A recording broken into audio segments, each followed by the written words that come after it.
Wisely.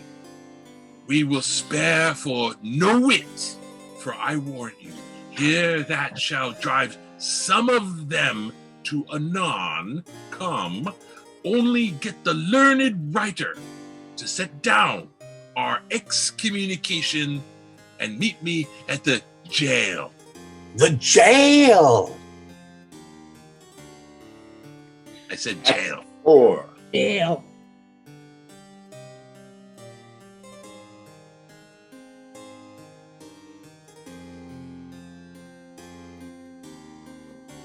Act 4. Scene 1. A church. A marriage. Come, Francis, be brief, only to the plain form of marriage, and you shall recount their particular duties afterwards. You come hither, my lord, to marry this lady. No. Be married to her. Friar, you come to marry her. Ah, lady, you come hither to be married to this count? I do. If either you know I have inward impediment why you should not be conjoined, I charge you on your souls to utter it. Know you any hero? None, my lord. Know you any counts? I dare make his answer. None. Oh, what men dare do, what men may do, what men daily do, not knowing what they do. How now? Interjections? Why then, some be of laughing as he. Stand thee by, friar. Father, by your leave, will you, with free and unconstrained soul, give me this maid your daughter? As freely, son, as God did give her me. And what have I to give you back?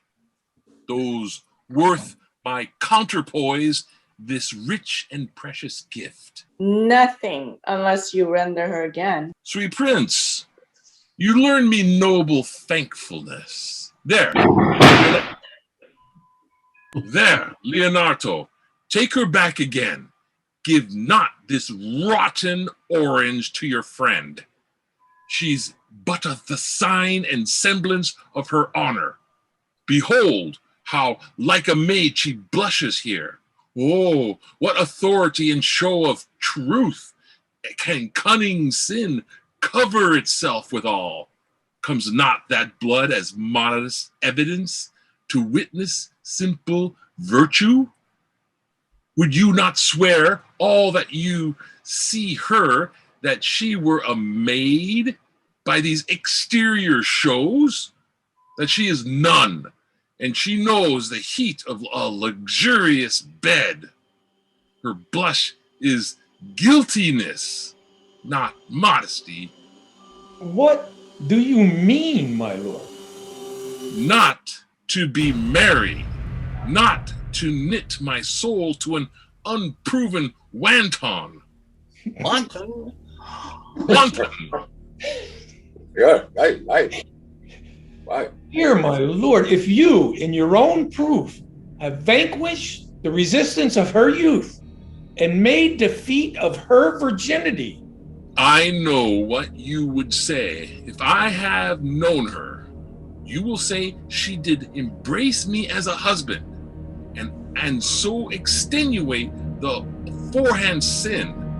No, Leonardo. Lo, Leonato. I never tempted her with word too large, but as a brother to his sister, showed bashful sincerity and comely love. And seemed I ever otherwise to you? Out on thee! Seeming! I will write against it. You seem to me as a Dian in her orb, and chaste as in the bud ere it be blown. But you are more intemperate in your blood than Venus, or those pampered animals that rage in savage sensuality. Is my lord well, that he does speak so wide? Prince, why speak not you? What should I speak? I stand dishonor that have gone about to link my dear friend to a common stale. Are these things spoken, or do I but dream? Sir, they are spoken, and these things are true. This looks not like a nuptial. True. Oh God. Leonardo, stand I here? Is this the prince? Is this the prince's brother? Is this the face heroes? Our own eyes, our own? All this is so, but what of this, my lord? Let me but move one question to your daughter, and by that fatherly and kindly power that you have in her, bid her answer truly. I charge thee do so as thou art my child. Oh God. Defend me. How I am beset. What kind of Kate chasing call you this? To make you answer truly to your name. It is not hero? Who can blot that name with any just reproach? Mary, that can hero. Hero itself can blot out hero's virtue. What man was he talked with you yesterday? Out at your window betwixt 12 and 1. Now, if you are a maid, answer to this. I talked with no man at that hour, my lord. But why then you are no maiden? Leonardo, I am sorry you must hear upon my honor, myself, my brother, and this grieved count. Did see her, hear her, and that hour last night, talk with a ruffian at her chamber window, who hath indeed most like a liberal villain confessed the vile encounters they have had 1,000 times in secret. Fie, they are not to be named, my lord, not to be spoke of. There is not chastity enough in language without offense to utter them. Thus, pretty lady, I am sorry for thy much misgovernment. Oh, hero. Oh, what a hero thou hast been. If half thy outward graces had been placed about thy thoughts and counsel of thy heart. But fare thee well, most foul, most fair, farewell. Thou pure impiety and impious purity. For thee I'll lock up all the gates of love, and on my eyelids shall conjuring hang, to turn all beauty into thoughts of harm, and never shall it be more gracious. Hath no man's dagger here a point for me? Why, how now, cousin? Wherefore sink you down? Come, and let us go. These things come thus to light. Smother her spirits up. How doth the lady? Dead, I think. Help, uncle. Hero. Why hero? Uncle, Signor Benedict, friar. O fate, take not away thy heavy hand. Death is the fairest cover for her shame that may be wished for. How now, cousin Hero? Have comfort, lady. Dost thou look up? Yea, wherefore should she not? Wherefore? Why doth not every earthly thing cry shame upon her? Could she here deny the story that is printed in her blood? Do not live, hero. Do not ope thine eyes. For did I think thou wouldst not quickly die? Thought I thy spirits were stronger than thy shames? Myself would on the rearward of reproaches strike at thy life. Grieve it I had but one. Chide I for that of frugal nature's frame? Oh, one too much by thee. Why, I had one. Why ever wast thou lovely in my eyes? Why, I had not with charitable hand took up a beggar's issue at my gates, who smirched thus and mired with infamy, I might have said, no part of this is mine. This shame derives itself from unknown loins, but mine, and mine I loved, and mine I praised, and mine that I was proud on, mine so much that I myself was to myself not mine, valuing of her. Why, she is fallen into a pit of ink that the wide sea hath drops too few to wash her clean again, and salt too little, which may season give to her foul, tainted flesh. Sir, be patient. For my part, I am so attired and wonder, I know not what to say. No, on my soul, my cousin belied. Lady, were you her bedfellow last night? No, truly not. Although until last night, I have this 12-month been her bedfellow. Confirmed. Oh, that is stronger mage, which was before barred up with ribs of iron. Would the two princes lie, and Claudio lie, who loved her so, that speaking of her foulness, washed it with tears? Hence from her let her die. Hear me a little, for I have only been silent so long, and given away unto this course of fortune. By noting of the lady, I have marked 1,000 blushing apparitions to start her face. 1,000 innocent shames in angel whiteness beat away those blushes, and in her eye there hath appeared a fire to burn the errors that these princes hold against her maiden truth. Now call me a fool. Trust not my reading, nor my observations, with my experimental seal doth warrant.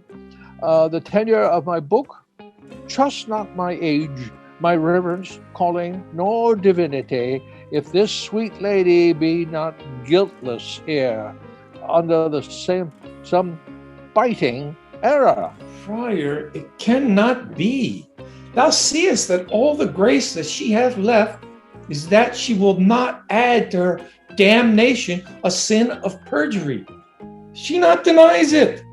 Why seekest thou then to cover with excuse that which appears in proper nakedness? Lady, what man is he who you are accused of? They know that do accuse me. I know none. If I know more of any man alive than that which maiden modesty doth warrant, let all my sins lack mercy. O my father, prove you that any man with me conversed at hours unmet, or that I yesternight maintained change of words with any creature, refuse me, hate me, torture me to death. There is some strange misprision in the princes. Two of them have the very bent of honor.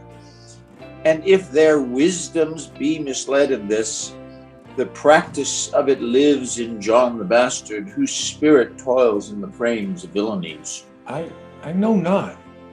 If they speak but truth of her, these hands shall tear her.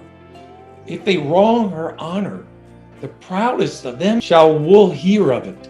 Time hath not yet so dried this blood of mine, nor age so ate up my invention, nor fortune made such havoc of my means, nor my bad life reft me so much of friends, but they shall find, awaked in such a kind, both strength of limb and policy of mind, ability in means and choice of friends, to quit me of them truly.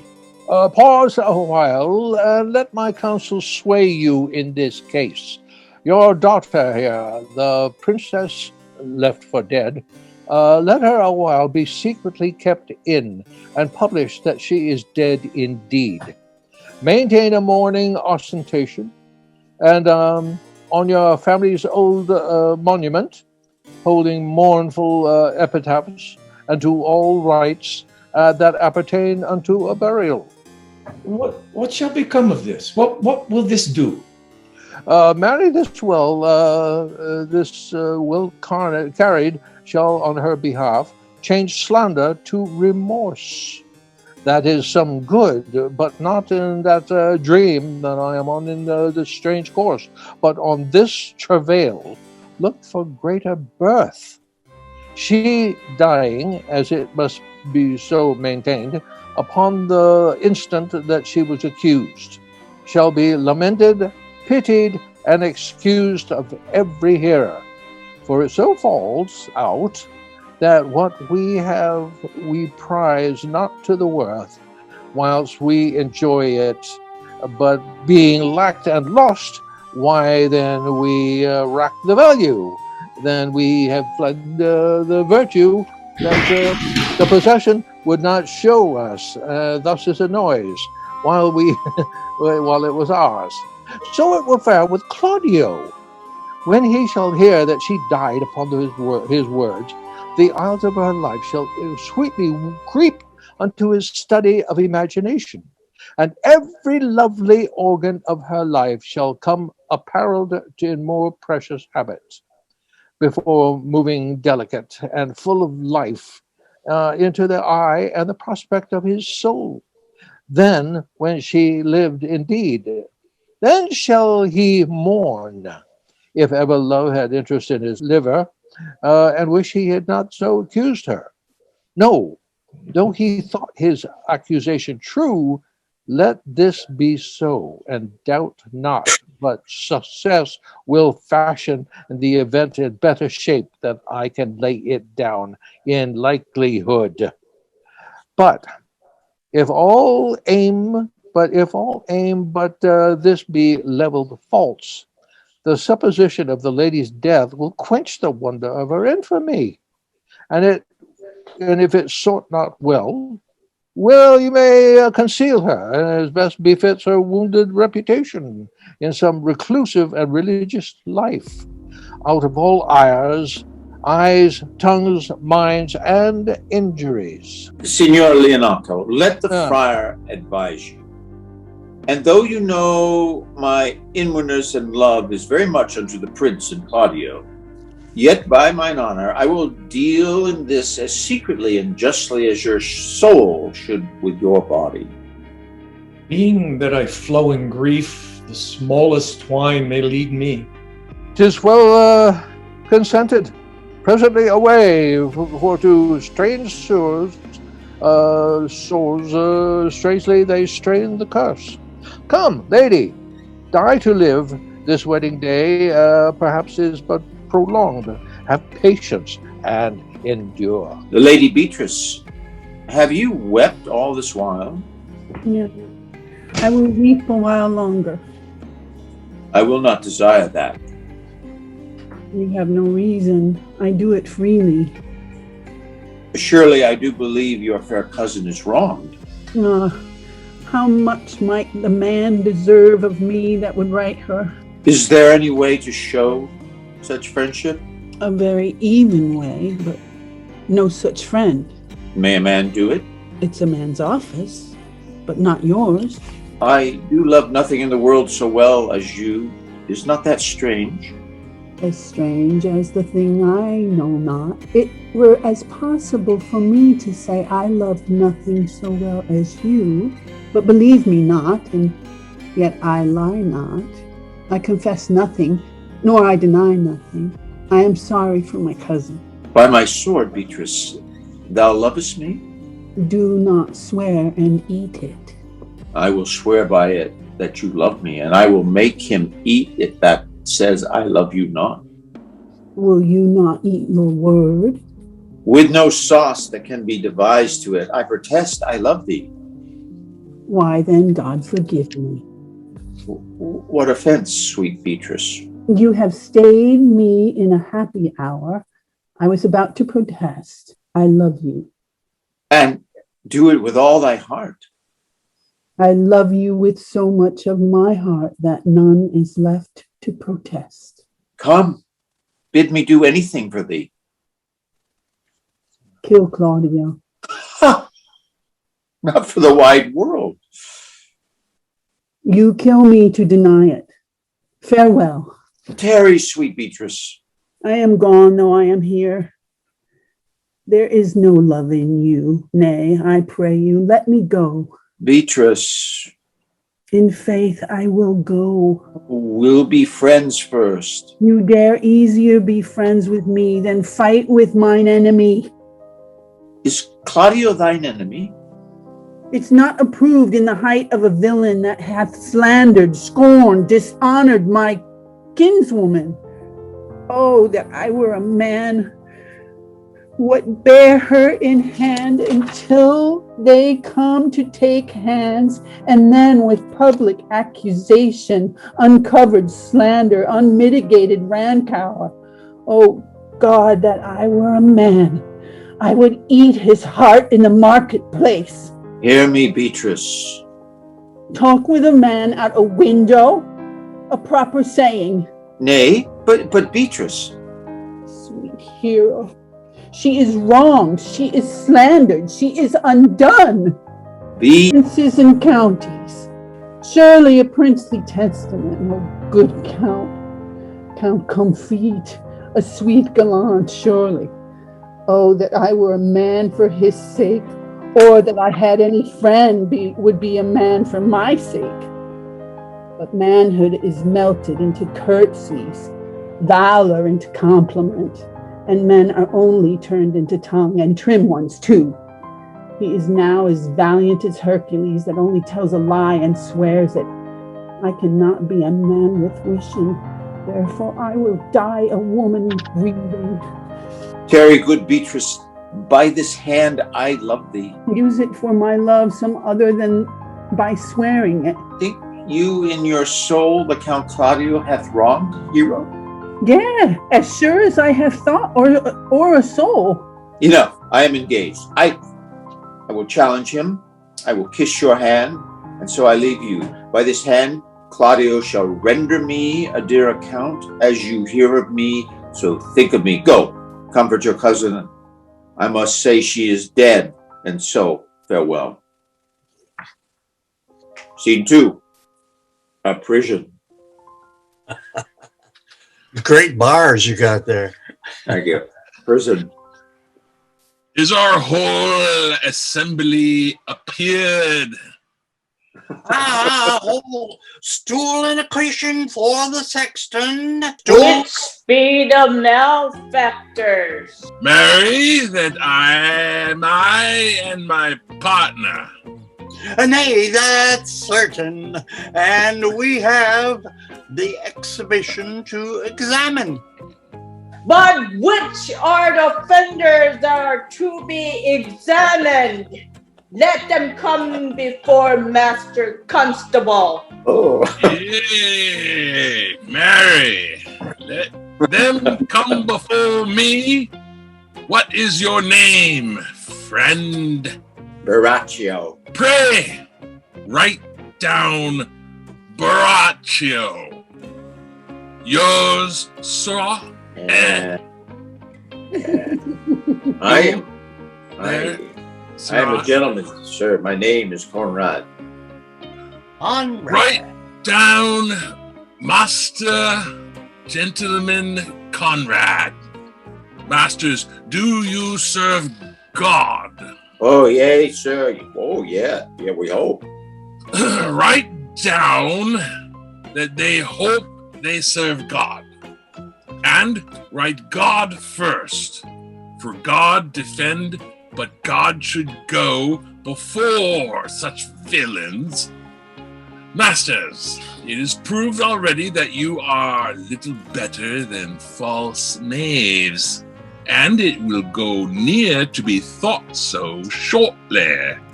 How answer you for yourselves? Marry, sir, we say we are none.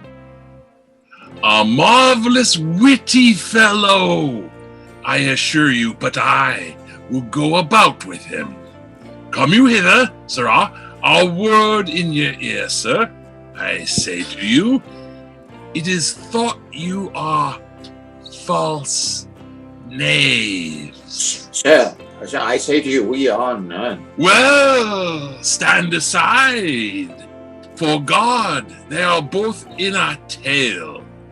Have you writ down that they are none? Master Constable, you go not the way to examine. You must call forth the watch that are their accusers.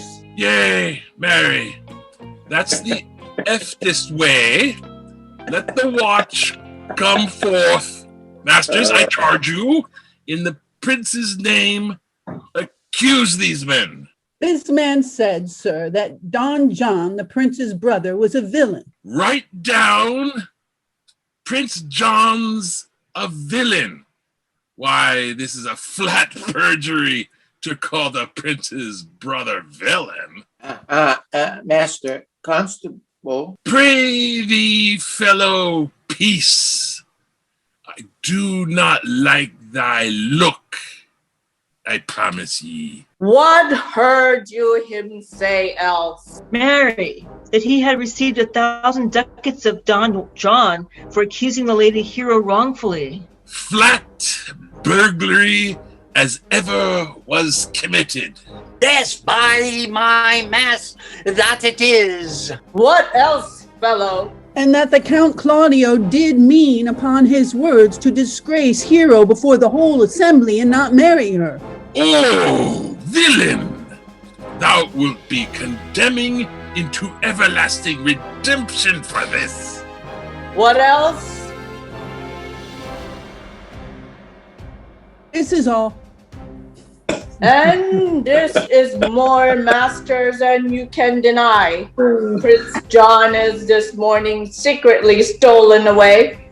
Hero was in this manner accused and this manner refused.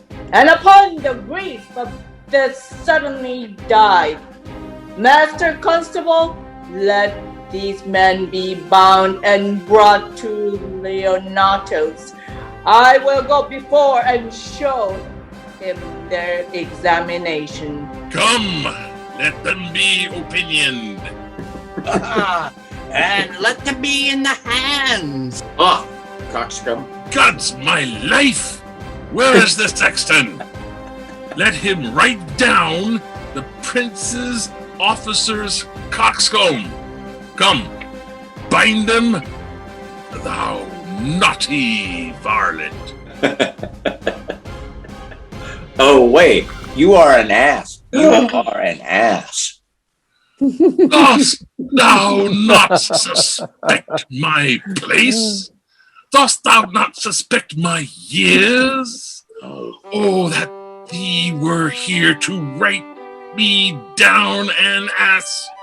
But my masters, remember that I am an ass. Though it be not written down, yet forget not that I am an ass. No, thou villain, thou art full of piety. That as shall be proved upon thee by good witness.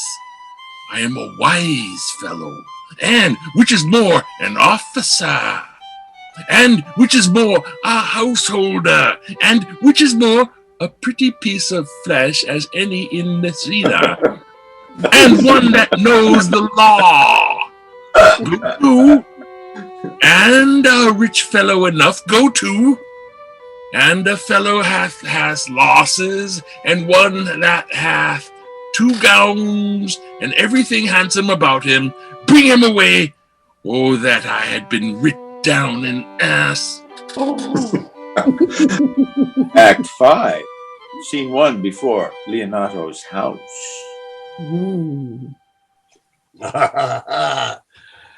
Well, if you go on thus, you will kill yourself. And 'tis not wisdom to second grief against yourself. I pray thee cease thy counsel. Falls into mine ears as profitless as water in a sieve. Give not me counsel, nor let no comforter delight mine ear, such a one whose wrongs do suit with mine. Bring me a father that so loved his child, whose joy of her is overwhelmed like mine, and bid him speak of patience. Measure his woe the length and breadth of mine. Let it answer every strain for strain. Thus for thus, such a grief for such, every lineament, branch, shape, and form. If such a one will smile and stroke his beard, bid sorrow wag, cry, hem, when he should groan, patch grief with proverbs, make misfortune drunk, candle wasters. Bring him yet to me, and I of him will gather patience. But there is no such man. For brother, Men can counsel and speak comfort to that grief which they themselves not feel. But tasting it, their counsel turns to passion, which before would give perceptual medicine to rage, fetter strong madness in a silken thread, charm ache with air and agony with words. No, 'tis all men's office to speak patience to those that wring under the load of sorrow, but no man's virtue nor sufficiency to be so moral when he shall endure the like himself. Therefore give me no counsel. My griefs cry louder than advertisement. Therein do men from children nothing differ. I pray thee, peace. I will be flesh and blood, for there was never yet a philosopher that could endure the toothache patiently, however they have writ the style of gods and made a push at change sufferance.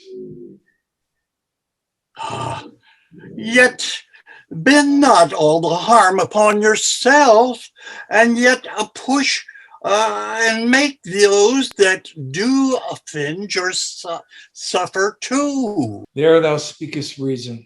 Yea, I will do so. My soul doth tell me Hero is belied, and that shall Claudio know. So shall the prince and all of them that thus dishonor her.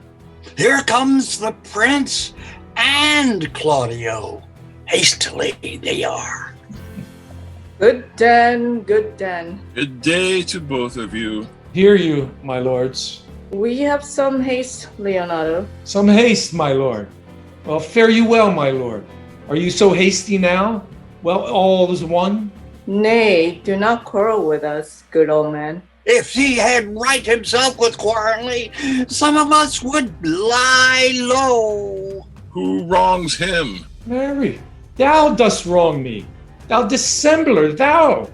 Nay, never lay thy hand upon thy sword, I fear thee not. Mary, beshrew my hand. If it should give you your age such cause of fear, in faith my hand meant nothing to my sword. Tush, man. Never fleer and jest at me. I speak not like a dotard nor fool. It's under privilege of age to brag what I have done being young, or what would do were I not old. No, Claudio, to thy head. Thou hast so wronged mine innocent child and me that I am forced to lay my reverence by, and with gray hairs and bruise of many days, do challenge thee to trial of a man. I say thou hast belied mine innocent child. Thy slander hath gone through and through her heart, as she lies buried with her ancestors. Oh, in a tomb where never scandal slept, say this of hers, framed by thy villainy. My villainy! Thine, Claudio, thine, I say.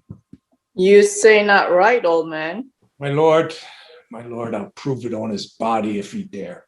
Despite his nice fence and his active practice, his May of youth and bloom of lustihood. Away! I will not have to do with you.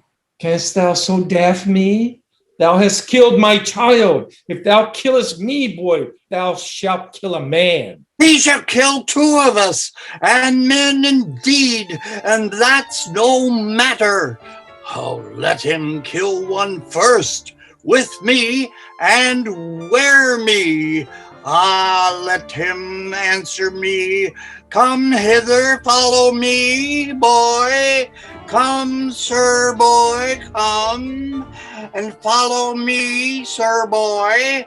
I'll whip you with your joining fence, and nay, as I am a gentleman, I will. Brother! Content yourself. God knows I loved my niece, and she is dead. She's dead, slaughtered to death by villains. They that dare as will answer a man indeed, as I dare take a serpent by the tongue. Boys, apes, braggarts, jacks, milksots. Brother Anthony. Hold you content.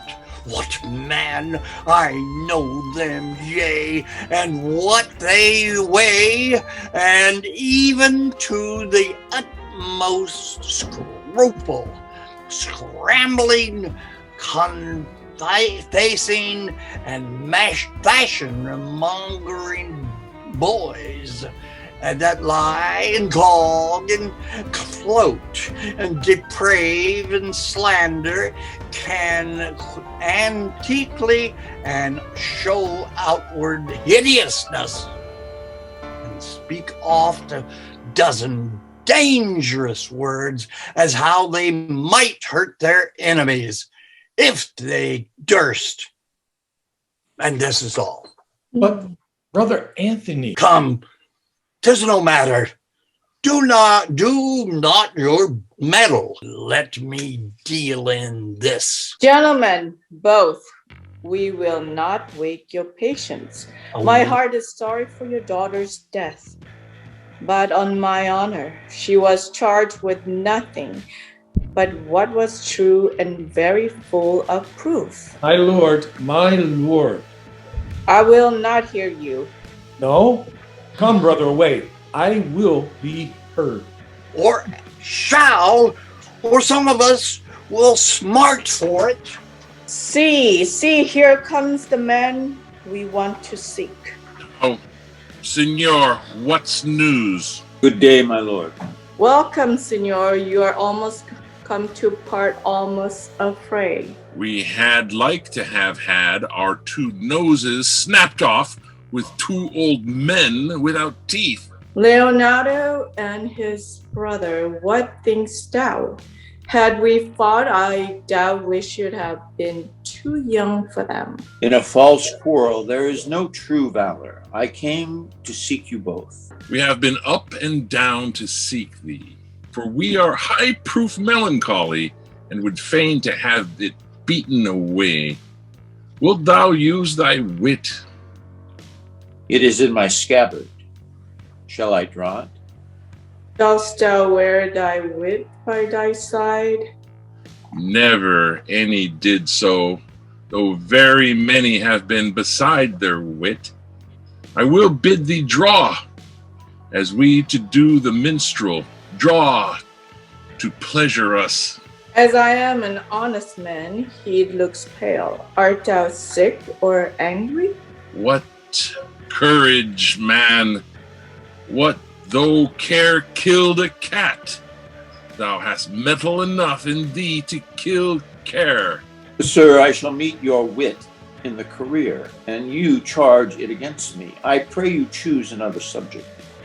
Nay, then, give him another staff. This last was broke cross. By this light he charges more and more. I think he be angry indeed. If he be, he knows how to turn his girdle. Shall I speak a word in your ear? God bless me from a challenge.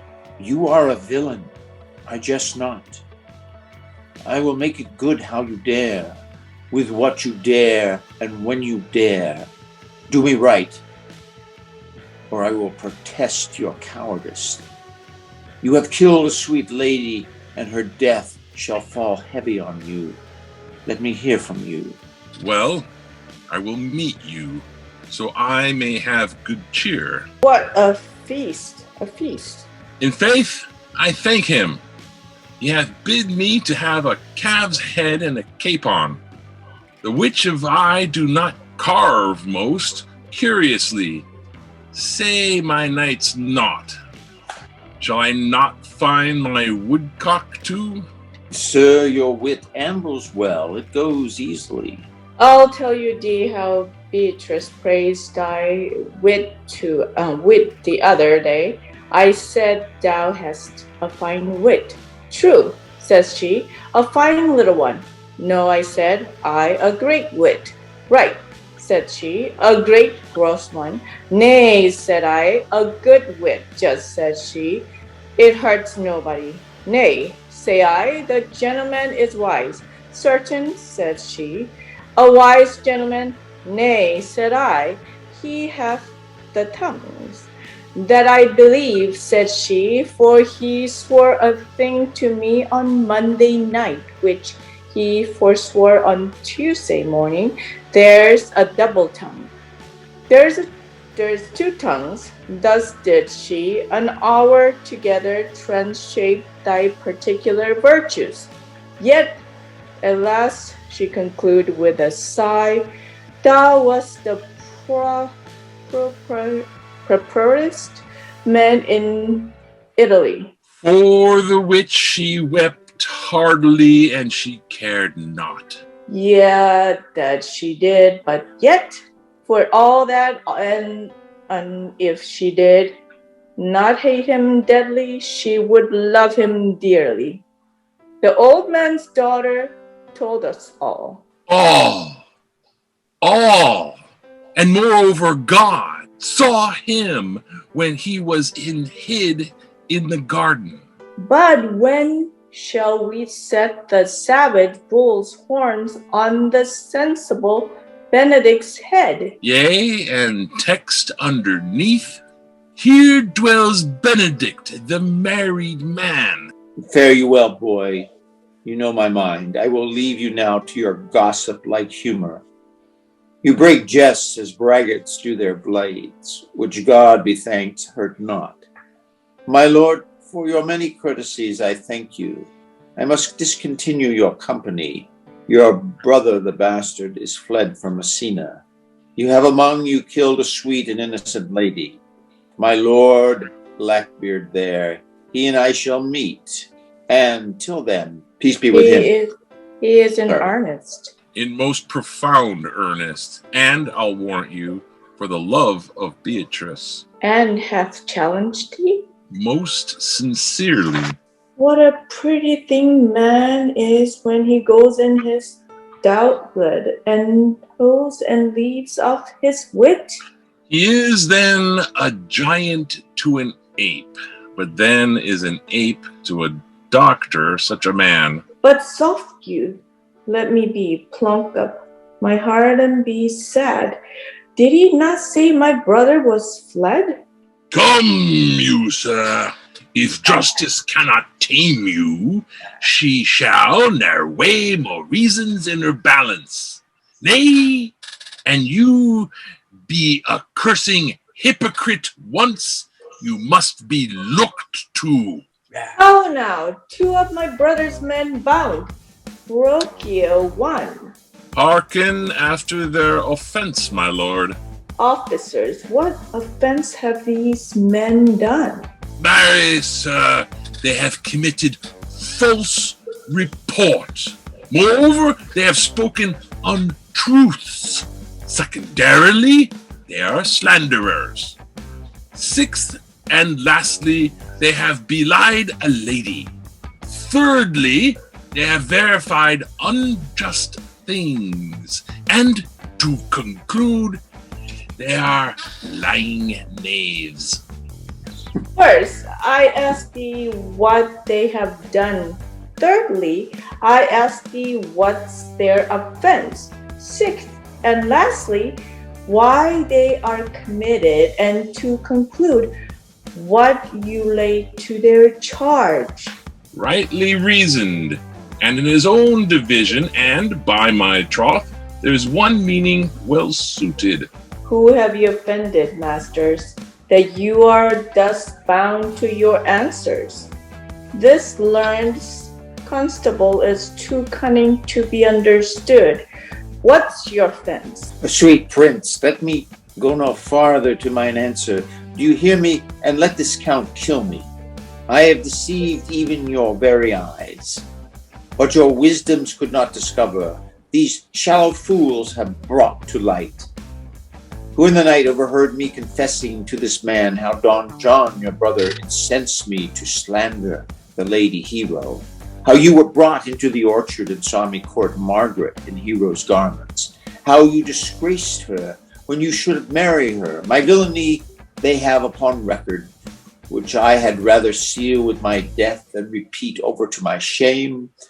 The lady is dead upon mine and my master's false accusation, and briefly, I desire nothing but the rewards of a villain. Runs not this speech like iron through your blood? I have drunk poison whilst he uttered it. But did my brother set thee unto this? Yea, and paid me richly for the practice of it. He is composed and framed of treachery, and fled he is upon this villainy. Sweet hero, now thy image doth appear in the rare semblance that I loved at first. Come, bring away the plaintiffs. By this time our sexton hath reformed Signor Leonato of the matter. And masters, do not forget to specify when the time and place shall serve that I am an ass. Here comes Master Signor Leonato and the sexton too. Which is the villain? Let me see his eyes. That when I note another man like him, I may avoid him. Which of these is he? If you would know your wronger, look on me. Art thou the slave that with thy breath hast killed mine innocent child? Yea, even I alone. No, not so, villain. Thou beliest thyself. Here stand a pair of honorable men. A third is fled, had a hand in it. I thank you, princes, for my daughter's death. Record it with your high and worthy deeds. 'Twas bravely done, if you bethink you of it. I know not how to pray your patience, yet I must speak. Choose your revenge yourself. Impose me to what penance your invention can lay upon my sin. Yet sinned I not but in mistaking. By my soul, nor I, and yet to satisfy this good old man, I would bend under any heavy weight that he will enjoin me to. I cannot bid you bid my daughter live. That were impossible. But I pray you both, possess the people in Messina here, how innocent she died. And if your love can labor aught in sad invention, hang her an epitaph upon her tomb, sing it to her bones. Sing it tonight. Tomorrow morning come you to my house. And since you could not be my son-in-law, be yet my nephew. My brother hath a daughter, almost a copy of my child that's dead. She alone is heir to both of us. Give her the right you should have given her cousin. And so dies my revenge. Oh, noble sir, your overkindness doth wring tears from me. I do embrace your offer and dispose henceforth of poor Claudio.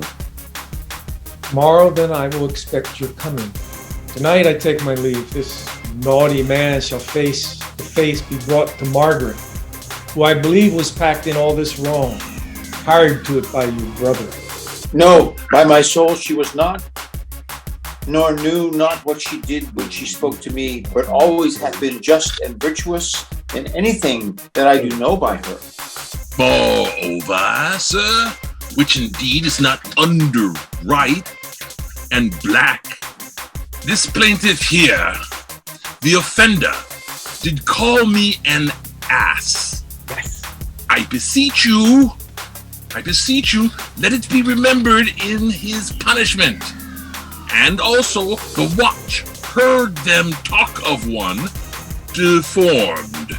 They say he wears a key in his ear and a lock hanging by it, and borrows money in God's name, which he hath used so long and never paid, that now men grow hard-hearted and will lend nothing for God's sake. Pray you examine him on that point. I thank thee for thy care and honest pains. Your worship speaks like a most thankful and reverend youth, and I praise God for you. There's for thy pains. God save the foundation. Go, I discharge thee of thy prisoner, and I thank thee. Leave an errand knave with your worship, which I beseech your worship to correct yourself for the example of others. God keep your worship, I wish your worship well, restore you to health. I humbly give you leave to depart, and if a merry meeting may be wished, God prohibit it. Come, neighbor. Until tomorrow morning, lords. Farewell. Farewell, my lords. We look for you tomorrow. We will not fail. Tonight, I'll mourn with Hero. Bring you these fellows on. We'll talk with Margaret. How her acquaintance grew with this lewd fellow. Scene 2, Leonato's garden. Pray thee, sweet Mistress Margaret, deserve well at my hands by helping me to the speech of Beatrice. Will you then write me a sonnet in praise of my beauty? In so high a style, Margaret, that no man living shall come over it. For in most comely truth thou deserve it. To have no man come over me? Why shall I always keep below stairs? Thy wit is as quick as the greyhound's mouth, it catches. And yours is as blunt as a fencer's foils, which hit but hurt not. Ah, most manly wit, Margaret. It will not hurt a woman. And so I pray thee, call Beatrice. I give thee the bucklers. Give us the swords. We have bucklers of our own. If you use them, Margaret, you must put in the pikes with a vice, and they are dangerous weapons for maids. Well, I will call Beatrice to you, who I think hath legs. And therefore will come. Oh, the God of love that sits above and knows me, how pitiful I deserve. I mean singing, but in loving. Leander, the good swimmer, Troilus, the first employer of panders, and a whole book full of these quondam carpet mangers, whose names yet run smoothly in the even road of a blank verse. Why, they were never so truly turned over and over as my poor self in love. Mary, I cannot show it in rhyme. I have tried. I can find out no rhyme to lady but baby. An innocent rhyme for scorn, horn, a hard rhyme for school, fool, a babbling rhyme, very ominous endings. No, I was not born under a rhyming planet, nor I cannot woo in festival terms. Sweet Beatrice, wouldst thou come when I called thee? Yea, Signor, and depart when you bid me. Oh, stay but till then. Then is spoken. Fare you well now, and yet ere I go, let me go with what that I came for, which is with knowing what has passed between you and Claudio. Only foul words, and thereupon I will kiss thee. Foul words is but foul wind, and foul wind is but foul breath, and foul breath is noisome. Therefore I will depart unkissed. Thou hast frighted the word out of his right sense so forcibly in thy wit. But I must tell thee plainly, Claudio undergoes my challenge, and either I must shortly hear from him, or I will subscribe him a coward. And I pray thee now, tell me for which of my bad parts didst thou first fall in love with me? For them all together, which maintain so politic a state that of evil that they will not admit any good part to intermingle with them. But for which of my good parts did you first suffer love for me? Suffer love, a good epithet. I do suffer love indeed, for I love thee against my will. Oh, in spite of your heart, I think. Alas, poor heart. If you spite it for my sake, I will spite it for yours, for I will never love that which my friend hates. Though thou and I too wise to woo peaceably. It appears not in this confession, there's not one wise man among 20 that will praise himself. An old instance, Beatrice, that lived in the lime of good neighbors. If a man do not erect in this age his own tomb ere he dies, he shall live no longer in monument than the bell rings and the widow weeps. And how long is that, you think? Question. Why, an hour in clamor and a quarter in room. Therefore it is most expedient for the wise, if Don Worm, his conscience, find no impediment to the contrary, to be the trumpet of his own virtues, as I am to myself. So much for praising myself, who, I myself will bear witness, is praiseworthy. And now tell me, how doth your cousin? Very ill. And how do you? Very ill too. Serve God, love me, and mend. There will I leave you too, for here comes one in haste. Madam, you must come to your uncle. Yonder's old coil at home. It is proved my lady hero hath been falsely accused, and Prince and Claudio mightily abused. And Don John is the author of all, who is fled and gone. Will you come presently? Will you go hear this news, Signor? I will live in thy heart, die in thy lap, and be buried in thy eyes. And moreover, I will go with thee to thy uncle's. Scene 3, a church. Is this the monument of Leonato? It is, my lord. Done to death by slanderous tongues was the hero that lies here. Death, in guerdon of her wrongs, gives her fame which never dies. So the life that died with shame lives in death with glorious fame. Hang thou upon the tomb, praising her when I am dumb. Now music, sound, and sing your solemn hymn. Pardon, goddess of the night, those that slew thy virgin night. For the witch with songs of woe, round about her tomb they go. Midnight, assist our moan, help us to sigh and groan. Heavily, heavily graves, yawn and yield your dead, till death be uttered, heavily, heavily. Now unto thy bones, good night. Yearly I will do this right. Good morrow, masters. Put your torches out. The wolves have prayed and looked the gentle day before the wheels of Phoebus. Round about dapples the drowsy east with spots of gray. Thanks to you all, and leave us. Fare you well. Good morrow, masters, each his several way. Come, let us hence and put on other weeds. And Hymen now with luckier issue spades than this for whom we rendered up this woe.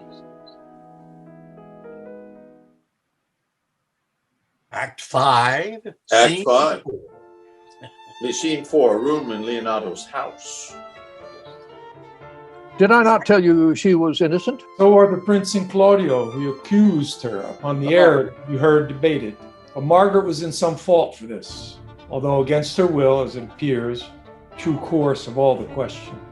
And well, I am glad that all things sort so well. And so am I, being else by faith enforced to call young Claudio to a reckoning for it. Well, daughter, and you gentlewomen all, withdraw you into chamber by yourselves, and when I send for you, come hither masked. The Prince and Claudio promised by this hour to visit me. You know your office, brother. You must be father to your brother's daughter and give her to young Claudio. Ah, yes, which I will do with confirmed countenance. Friar, I must entreat your pains, I think. To do what, senor? To bind me or undo me, one of them. Signor Leonato, truth it is, good signor, your niece regards me with an eye of favor. That eye my daughter lent her, 'tis most true. And I do with an eye of love requite her. The sight whereof I think you had from me, from Claudio and the Prince. But what's your will? Your answer, sir, is enigmatical. But for my will is your goodwill. My stand with ours this day to be conjoined in the state of honorable marriage, in which, good friar, I shall desire your help. My heart is with your liking. And my help. Here comes the Prince and Claudio. Good morrow to this fair assembly. Good morrow, Prince. Good morrow, Claudio. We here attend you. Are you yet determined today to marry with my brother's daughter? I'll hold my mind, were she an Ethiop. Call her forth, brother. Here's the friar ready. Good morrow, Benedict.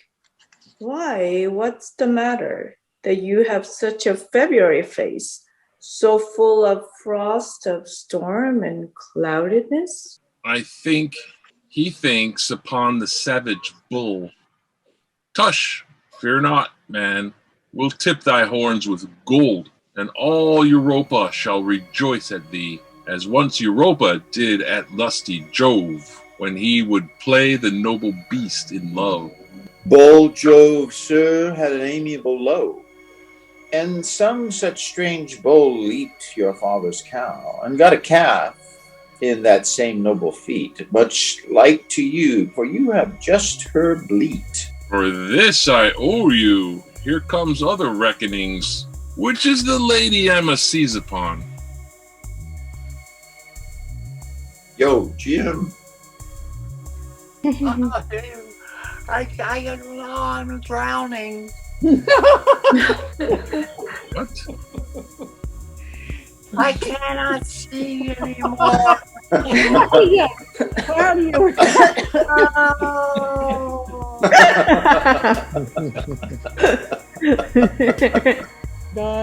Let's use the Zoom all the time. I lost my place. I'm sorry. The same is she, and I do give you her. So I have no idea. Which Audio. is the lady I must seize upon? Well, you just go ahead and seize on her. Why then she's mine. Sweet, let me see your face. No, that you shall not, till you take her hand before this friar and swear to marry her. Give me your hand before this holy friar. I am your husband, if you like of me. And when I leave, I was your other wife. And when you love, you were my other husband. Another hero! Nothing certainer. An hero died defiled, but I do live. As surely as I live, I am a maid. The former hero that is dead. He died, my lord, but whiles her slander lived. All this amazement I can qualify.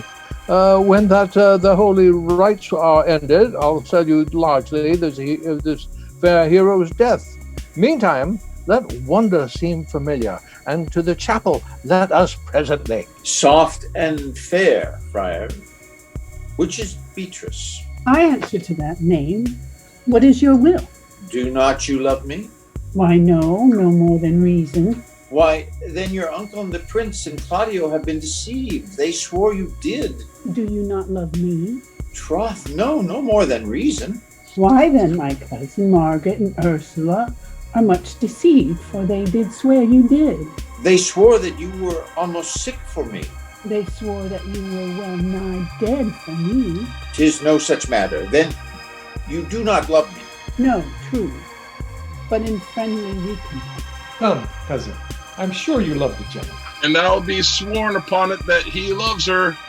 For here's a paper written in his hand, a halting sonnet of his own pure brain, fashioned for Beatrice. And here is another, writ in my cousin's hand, stolen from her pocket, containing her affection unto Benedict. Oh, a miracle! Here's our own hands against our hearts. Come, I will have thee.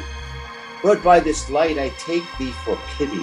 I would not deny you, but by this good day I yield upon great persuasion and partly to save your life, for I was told that you were in consumption.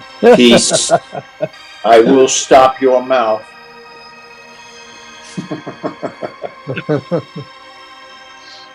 I doubt that. How dost thou, Benedict? Married man.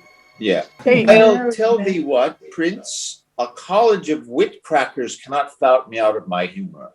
Dost thou think I care for a satire or an epigram? No.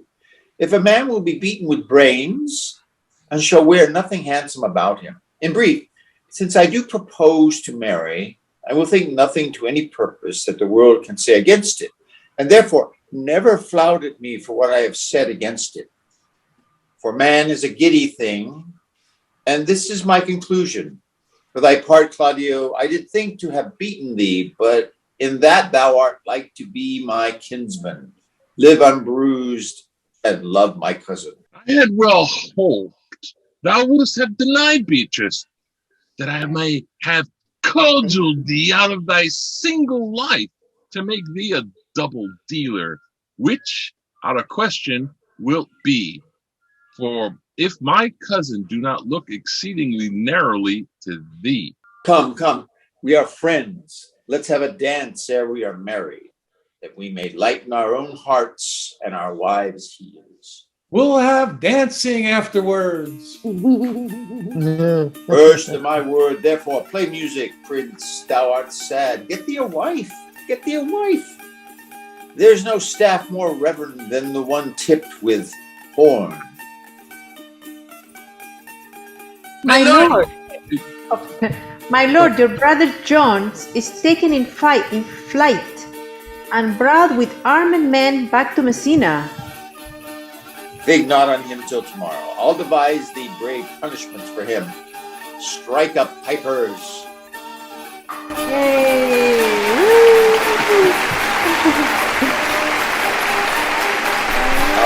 And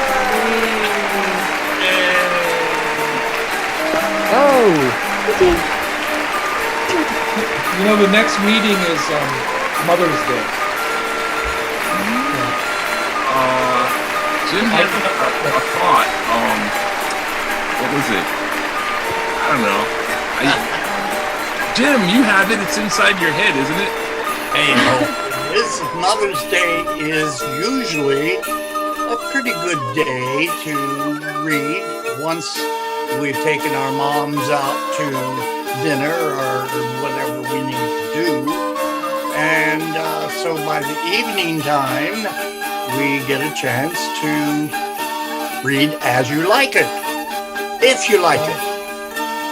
You like it, yeah. You like it. By the way, Yes. did anybody notice that in Act 2, Scene 1, Don Pedro speaks a line that became the title of a popular song in the 1950s or 40s? Yes. Yes. Called Speak Low If You Speak Love. Yes. With the Noel Coward song, I believe. I don't know, but Yeah. I remember the song and I can hear it. Oh, in my head. Kurt Weill's song. That's what it was. Speak low Well, oh, when you speak loud. yeah. There you go. And Okay. here's a bit of trivia. When people gossiped, they would call it noting. And this was kind of like much ado about notings or gossip. Yes. wow, Which that's extends into much ado about nothing. I can give you a lewd story about that if you're interested. Nobody's interested. Do yeah. it now. Tell us the story. Come on. Do it now. I knew you couldn't pass it up. Noonday devil. Noonday All devil. right, here's what Shakespeare was thinking about when he wrote Much Ado About No Thing. Okay. No dinghy? No dingaling? No? I'm just spitballing. You got it. You got it. Spitballing the bard's dirty mind. That's right. Yeah. Thanks This so is The right. much, whole thing with no everybody. breaks. I have had a delightful evening sitting here on the Okay. beach listening to you guys. Yeah. And hopefully, Mom's Day, you can even Yeah. bring your moms to read with us if you want. Shall we? I want to just want to throw in a little. Uma, it was so wonderful seeing you with that fake mustache on. I know, I love it. Yeah, I really Well, love thank you. that. It was Thank a you. lot of fun. Good And touch. the beard was Yes. just as Yeah. wicked. And Mickey, it is so good to see you and look at you Yay! participating. Yeah, it's good to have you guys.